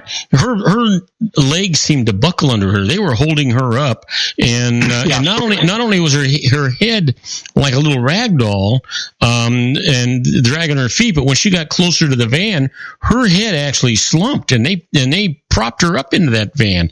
So you know what? They had her leaning against a pole, and if you could see, her legs were rigid, they were straight, and she was standing perfectly still. She wasn't interacting with anybody. She wasn't talking. She was literally looking straight ahead, and she wasn't moving. And there was somebody there who had a hold of her, some brunette woman that was standing next to her, that one of her handlers, that was holding her to stop her from falling over. And as soon as they leaned her forward, she started to, the media wants to say she stumbled. She didn't stumble. She started to collapse, and they literally had to grab her. And if you look on the video, her legs just trail behind her. Her feet that's why she lost one of her shoes. Yeah. Well, I didn't even know she had lost one of her shoes, but I did see it was a secret agent. It was a Secret Service agent came over on her right side and grabbed her under her arm and kept her from doing a 3-point landing on her face. Right, exactly. And so and then they took her to Chelsea's apartment or whatever, apartment condo there in New York. And miraculously, 90 minutes later, she came out and she's happy as a lamb, and everything's honky-dory, and she's hugging children and coming out and smiling and having a good old time. And you look at this and you go, this doesn't make sense. How's a person who just collapsed, who first of all said she overheated and then got dehydrated when it was in the upper 70s. It wasn't even 80 degrees yet. It was 9:45 in the morning, and all of a sudden she's overheated. She's dehydrated. Like, okay, you had a history of dehydration unless you've been lying to us about your health. Yeah. So you think that she would have actually had something to drink, and if you weren't dehydrated an hour and a half before, you don't go into a state of dehydration from standing there in 78 degree weather in a matter of an hour and a half. It just doesn't. Well, not happen. Only that, but if you know you're not feeling well to start off with, first of all, anybody in the right mind just wouldn't have gone out. But secondly, why didn't one of her aides have a bottle of ice water with him all the time anyway? Right, exactly. Yeah, if you know you have pneumonia, first of all, why are you out? Yeah. Second, that's an excuse. Anyone, even people who don't like her would go, okay, yeah, you got pneumonia. We don't want you out in public. We don't want you out in public anyway, but especially if you have pneumonia. Yeah. So listen, I'm going to say something that sounds a little distasteful, but I don't know another way of saying it. And that is that when you have pneumonia, you get this buildup in your lungs that you have to expel. You have to get it out of there. So if she's doing that, where the hell is it? Is it just she's spitting on the ground? What's going on here? Yeah, she hacking up loogies and spitting them in the hand of her handler. Like, exactly. You know what? And that's a legitimate question too. And what people are, so the ones that I've seen really watch this. In fact, when she had that coughing episode last week, where she was the first time she'd done a speaking engagement for a while, and all of a sudden she starts coughing, and she for 4 minutes she's choking. She's trying to drink water. It's just one of those coughs where you could tell like something went down the wrong pipe. Yeah, and I looked at Sally. I said, she's got a neurological disorder. There's something wrong with her. I said, this is not, she just, had a little tickle in her throat. This is different. I go, she's having a hard time swallowing. She's had all these other issues going on. And I said, something is wrong with her. She's got a neurological problem. And the one that people who are looking at it, what they're saying, what happened to her was she had she's got Parkinson's, is what a lot of people are thinking. I don't know that I'd want to suggest that so much, because you know what, my wife Marlene had a real bad acid reflux problem, and so the medication that the doctor put her on creates a certain amount of swelling and makes it hard for her to swallow, and she chokes a lot, and so it can be something as innocent as some medication that she's not telling us about that's causing all these issues. I don't think that would very well explain the coughing episode that she had. But what it doesn't explain is why she went from a state of rigidity to where she couldn't even turn her head sideways and talk to people, to all of a sudden she collapsed and had to be carried into, and then 90 minutes later, boom, she's good to go. Yeah. And what they're saying is, look, Parkinson's, this happens. You go to a rigid state and you collapse and your neurological system shuts down. They give you a shot of this stuff. It's called, I think, levodopa or levodopa or something like that.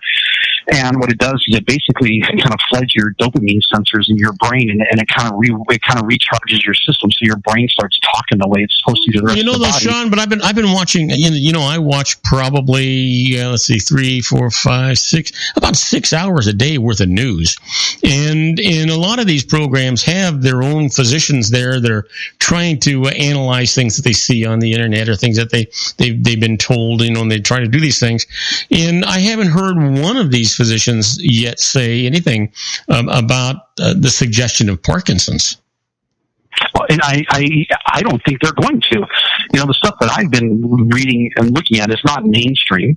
And I honestly believe that the mainstream media does everything they can to protect Hillary Clinton within their abilities. I mean, I made the statement to a friend. I said, I'm pretty sure that Hillary Clinton can get on live TV and chop up a brand new litter of puppies, and somehow the media would find a way to blame Donald Trump for it. Yeah. They just give her a free pass every chance they can. And matter of fact, Bill Clinton, he was on, I think it was CNN, and he said he started to talk about her health, and he said, frequently, she has these problems frequently, and then he cut himself off, and he said, well, it's not frequently, it's, from time to time, once in a while, it's rarely. I think they even finally just use the word rarely, and CNN cut that part out. They didn't show us that part. I don't know. I think there's more going on. I'm not saying she has Parkinson's. I'm saying it's possible. But I do believe that it's something neurological going on. I mean, look what happened during the debates. She went into the bathroom and she was late getting back to her podium. What was that? I don't know when that was. That was several months ago. And there's just, and she hasn't done a press conference in a year. She's really kind of kept herself. It's amazing that she's doing so well. It's difficult not to read into these things, right? Yeah, it's difficult not to read into it. Why is she not behaving like a typical presidential candidate and still doing so well in the polls and still getting this free pass from the media? That's what I don't get is she's not out there like your typical candidate. She's not doing the press meetings, and she's not out, talking to the people. She's doing these huge fundraisers in private little, places like out at Martha's Vineyard or wherever it was, and with George Clooney and all these other people, with Barbara Streisand. And the last time we had this kind of media protection was with FDR, wasn't it? FDR or JFK? Well, both. The truth is. Oh, okay. Yeah, because JFK had Addison's. JFK had Addison. Someone did talk. I did read an article where they were talking about that, how that the media protected the American people from getting more information than they needed about his.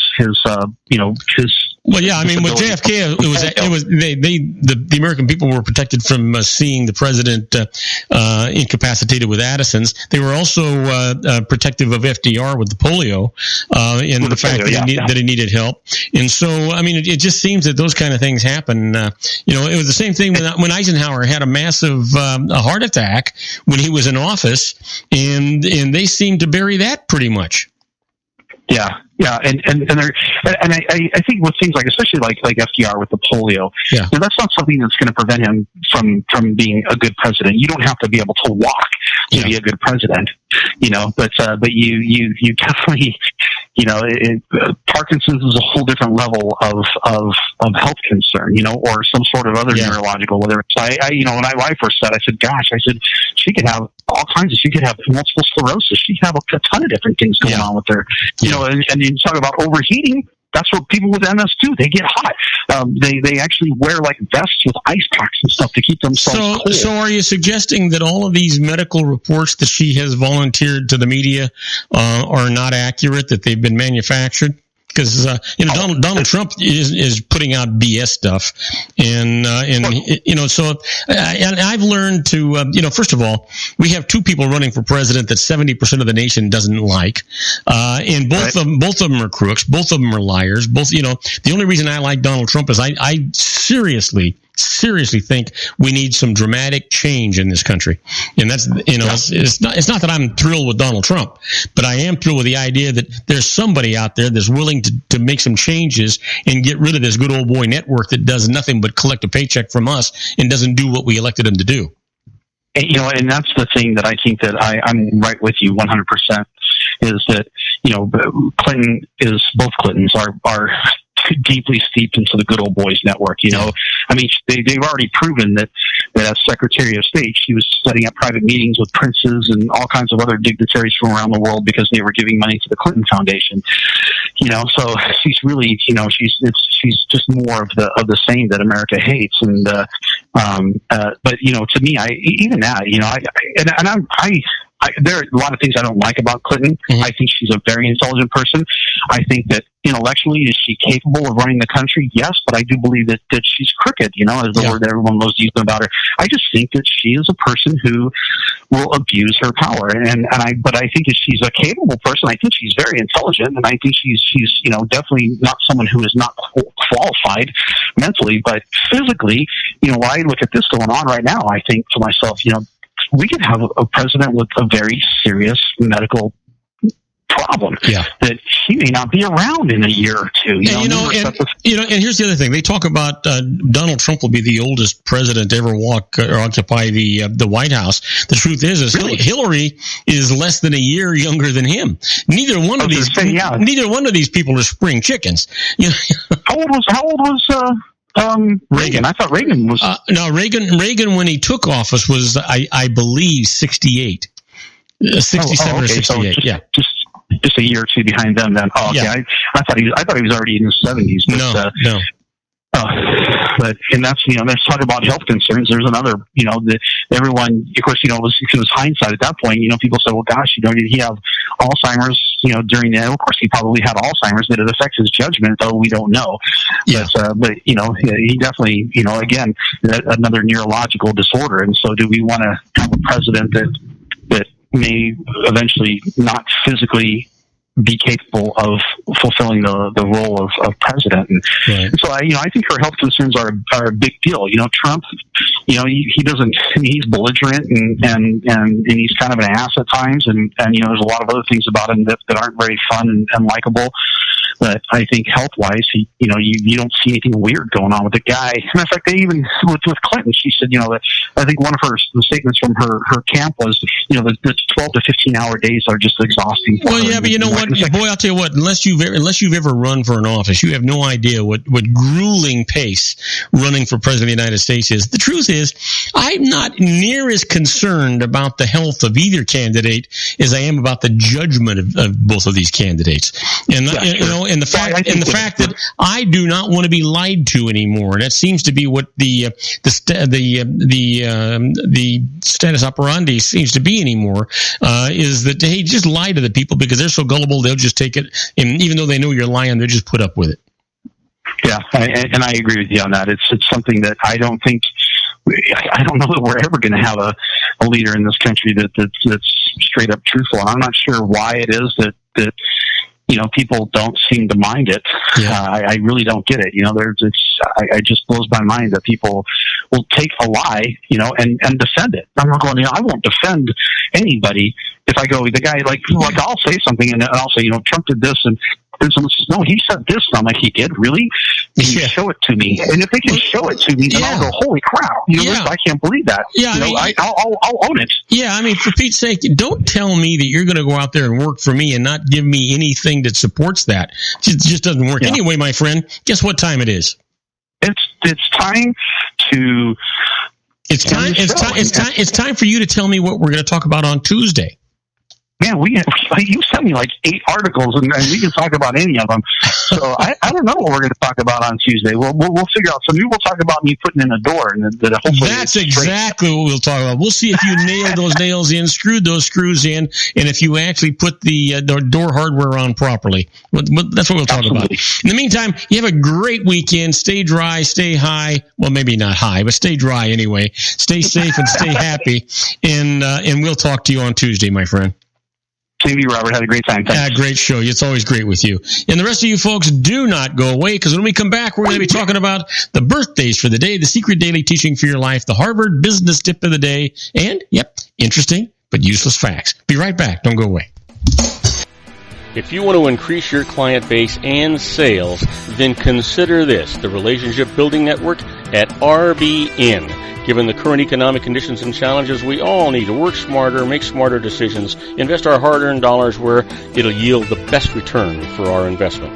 Many business professionals claim that the most effective networking group in Orange County is RBN. No other networking group or organization can offer what RBN offers. Make every year your best year. Join RBN and start reaping the benefits today. Nearly 3,000 businesses have joined RBN and experienced those benefits. Why join RBN? It's one group.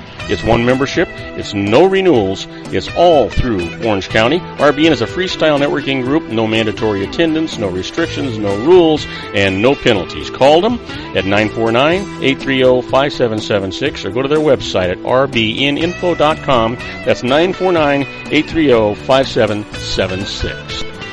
If you've ever dreamed of having your own business to make your life secure, Water's Edge Wineries might be just the ticket. In 2004, their founder, Ken Lineberger, created the first winery franchise in California. It was a new concept with all of the functionality of a traditional winery, but without the vineyards. They purchased high-quality grape must from one of the largest winemaking companies in the world. Then they craft each wine carefully and bottle it right at their location. The winery was built to satisfy consumer demand for wine by the bottle and by the glass, but still kept the element of allowing customers to bottle their own custom vintage.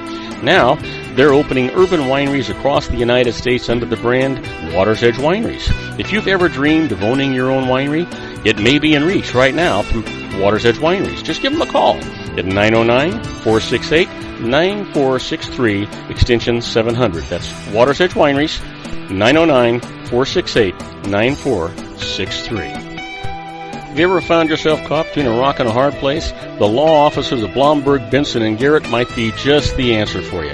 The attorneys of Blomberg, Benson, and Garrett have been serving the Inland Empire since 1989. They're dedicated to the aggressive litigation of civil, criminal, and real estate matters.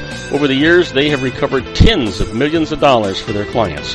The firm's practice specializes in litigation of personal injury, accident, slip and fall, real estate, and criminal law cases. The firm provides clients with the care, accuracy, and dedication of experienced attorneys. Blomberg, Benson, and Garrett is located at 10300 4th Street, Suite 150 in Rancho Cucamonga, California. They've been providing the Inland Empire residents with outstanding legal services for over 25 years. They look forward to providing you with aggressive legal representation. Call them at 909-945-5000, where you can talk to a person, not a machine. That's 909-945-5000, the law offices of Blomberg, Benson, and Garrett. And now let's get back to our show where we talk about politics, money, and you.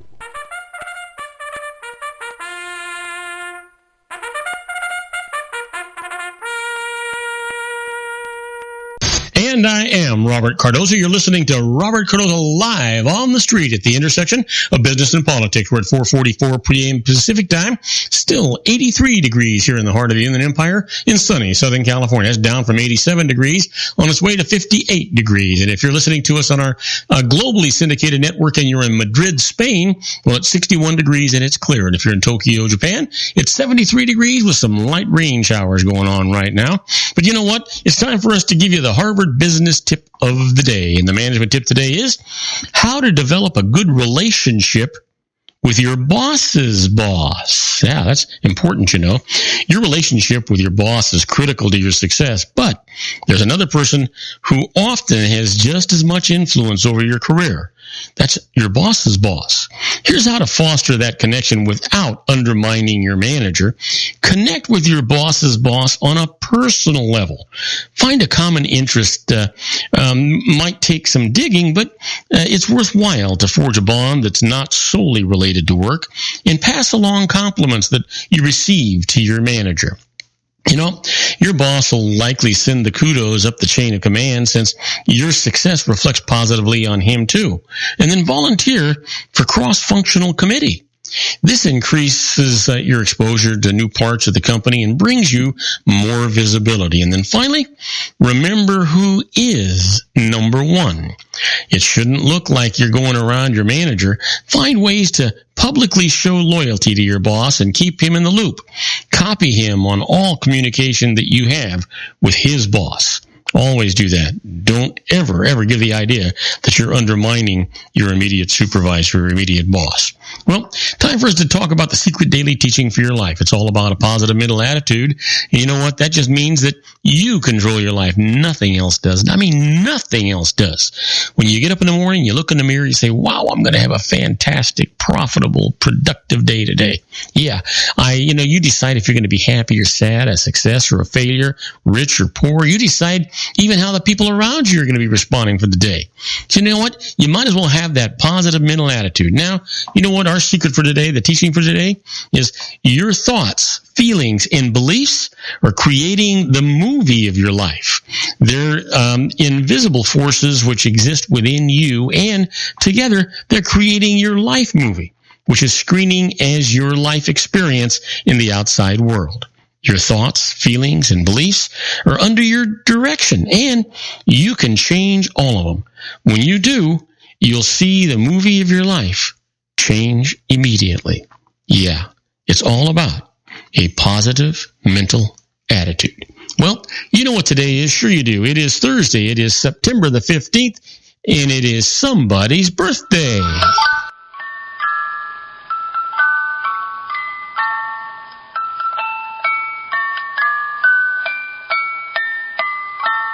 Well, we have 3 birthdays today, and you're going to know all of them, no doubt about it. That's absolutely for sure. So let's get right to it. Here's a person born in 1890, passed away in 1976, a writer best remembered for her 80 detective novels. I'm telling you, happy birthday to Agatha Christie. And boy, here's a guy, fantastic guy. He was born in 1946, an Academy Award-winning American actor who presented the nominating speech for his college roommate, Al Gore, for president of the United States, or as a candidate for president. And happy birthday to Tommy Lee Jones. And then finally, boy, here's a guy born in 1961, football quarterback. He became one of the most prolific quarterbacks in league history. Happy birthday? Yeah, Dan Marino. Well, you wonder about what happened today in history? I'm going to tell you. On September the 15th, 1821, Guatemala, El Salvador, Honduras, Nicaragua, and Costa Rica jointly declare independence from Spain. And in 1963, the 16th Street Baptist Church bombing kills 4 children at an African-American church in Birmingham, Alabama, in the United States. And then finally, in 2008, Lehman Brothers files for Chapter 11 bankruptcy, the largest bankruptcy filing in the United States history. Yeah. Well, our quote for today comes from George Santayan, and George says, "The wisest mind has something yet to learn." Now, that, my friends, not only true, but prolific. Well, let's talk about those interesting but useless facts. We've got a couple of minutes, so let's get to them. Did you know that before the Chinese takeover of Tibet in 1952, 25% of the males in the country were Buddhist monks? Can you believe that? 25%, a quarter of them. Wow. How about this? Did you know that lawsuits filed by California inmates cost the taxpayers more than $25 million? And this is back in 1994. Can you imagine what it is today? Yeah, when they file lawsuits, you know who pays? Yeah, you and me, we do. Did you know that cats have more than 100 vocal sounds while dogs only have about 10? That's kind of interesting. Think about it. Here's one for you. In the Harry Potter universe, Hogwarts School Latin motto is Draco Dormiens Nunquam Titilandus, which translated to English means never tickle a sleeping dragon. Yeah, go figure, right? I wonder how long they took them to do that. Well, let me leave you with this one. Many scholars believe that an earthquake caused the destruction of Sodom and Gomorrah, referred to in the Bible as the smoke of the country. Earthquakes produce massive clouds of dust that resemble billowing smoke. And now you know that one, right? Well, listen, we've got to take a short break. When we come back, we're going to do our tribute to the late, great Paul Harvey and the rest of the story. And today's story, well, the terrorist. I'll tell you all about it after these brief messages. You don't want to miss this. We'll be right back. Isn't it time to shine the spotlight on your expertise? The Interview, starring you. Here's your chance to capture 5 minutes of fame with The Interview. This isn't just any interview. This is your opportunity to showcase your expertise and position yourself as a trusted expert in a one-on-one video interview hosted by Robert Cardoza, host of the nationally syndicated show Robert Cardoza Live and powered by AHA Studios. What is it? A professionally recorded video for your use. Robert Cardoza interviews you on the set where he records his show. Professional interview showcases your expertise and value, shot in a state-of-the-art studio. And what's in it for you? Gain credibility as an expert, earn the trust of your target market, educate in a way that intrigues your audience, gain a powerful marketing tool that offers dozens of uses, website, video sharing sites, social media, email, DVDs, direct mail, lobby video, resumes, profile building, all that kind of stuff. Association with the nationally syndicated celebrity. That's right. And let's talk about AHA Studios. AHA is a strategic marketing firm that leverages the powerful and visual persuasion to help your business create powerful messages that connect with your target market. AHA ventures way beyond strategy, delivering the marketing collateral you need to start driving a new business through your doors. AHA has a full-service, in-house, state-of-the-art production studio to bring your messages to life using video. Discover how to make The Interview work for you. Call 949-831-2222. That's 949-831-2222. Aho Image Studios, Incorporated. Dr. Stephen Tidwell, Gentle Family Dentistry in a caring, personalized environment. Here at Dr. Tidwell's office, we are dedicated to helping you keep your teeth healthy. We are a state-of-the-art dental practice that still believes in traditional values, such as excellent customer service and individual attention. We have a special welcoming offer for you for just $39, a complete exam, personal consultation, professional cleaning, and all necessary x-rays. That's a $266 value for $39. Dr. Tidwell has 2 convenient locations and experienced staff to provide you with professional care and personal attention that you deserve. Call today. Don't delay. A great smile another day. Call 909-944-7308. That's 909-944-7308 for Rancho Cucamonga or San Bernardino. Joel Saltzman is Dr. Wireless. He has turned his considerable expertise into consumer credit risk and wireless security into a highly specialized independent web-based consulting enterprise targeting consumer credit risk analysis and wireless transactional security and monitoring. He works as a wireless analyst, veteran independent agent, and consumer liaison for most wireless telecom carriers and equipment manufacturers. For more than 20 years, corporate and private clients and media audiences have counted on his unvarnished advice while weighing the technology, performance, and cost differences between Sprint, Nextel, AT&T, Verizon, and T-Mobile. Joel specializes in setting up mobile wireless hotspots to be used for disaster preparedness, business continuity, and mobile wireless merchant processing solutions. Call Dr. Wireless at 310-400-4900 or go to his webpage at drwireless.com. Again, call 310-400-4900 or his webpage at drwireless.com. You'll be glad you did. And now, back to our show.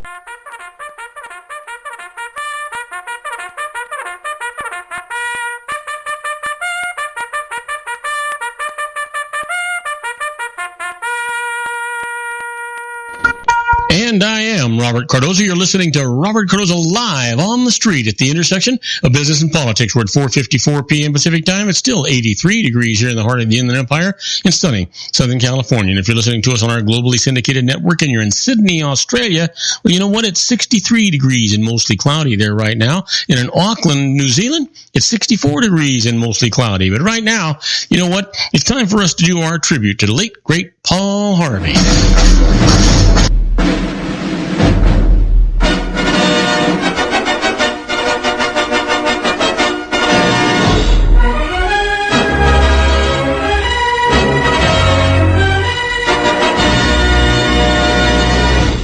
Yes, sir. You know what? Paul Harvey was the biggest and best voice in America, reveals the startling heartbeats behind the headlines. You know, let's get right to today's story. And it is called The Terrorist. William was a political terrorist and jailbird and the governor of New Jersey. And all within the space of 4 years. But not in that order. How did William, governor of New Jersey, go so far downhill so fast? The descent is even more remarkable. Descent is even more remarkable when you consider the strength of his beginnings. William was born to a rather distinguished and well-known father. He was once postmaster of Philadelphia and served as clerk of the Pennsylvania Provincial Assembly. A captain in the Army, his war record was excellent. Though through his father, William became acquainted with the higher-ups who helped him become governor of New Jersey. And William was an enormously popular governor for quite some while, perhaps through the power of his own personality or perhaps through the previous popularity of his father's name. There's just no way to tell. All we know for certain is that the good times didn't last. Arguments with the legislature got William deeper and deeper into trouble until he was repudiated by the New Jersey Congress, declared dangerous, and imprisoned. Within 2 years, he would be out of jail. In another 2 years, William would seek his revenge as leader of a terrorist army. Now, we're going to stop right here for a moment. This is not a tale of contemporary corruption. In fact, William was born in 1731, and it was not his political ideals that changed. It was the people of New Jersey who changed, caught in the shifting tide. This was that agonizing hour in our nation's history when some American colonists wanted to break away from England. Others did not. They remained loyal to the crown. William was a loyalist, a royalist, a monarchist. So this is really the story of how bitterness grew to hatred for an otherwise peaceful man. In 1778, William was released from custody in exchange for some revolutionary prisoners. At that time, he fled to the safety of British-held New York. It was there, in New York, that the Loyalists had begun organizing themselves into small guerrilla bands. During the 2 years William had been imprisoned, the Loyalists, calling themselves the Refugees, had been launching infrequent small-scale attacks on New Jersey's patriot towns using New York as a base of operations. That is how William, the former governor of New Jersey, became involved in terrorist activity against the very state that he had previously governed. But the dilemma did not end there. For William, it was not enough to become merely involved. So when King George created an official refugee army in 1780, who was its leader? That's right, William. And now the attacks on New Jersey were neither small-scale nor infrequent. Soon, horror stories of arson, rape, mutilation, and murder spilled over the New Jersey landscape. Ex-Governor William was on the rampage. Retaliation followed. What had begun as military raids degenerated into personal vendettas on both sides. One historian described it as the cruelest kind of warfare.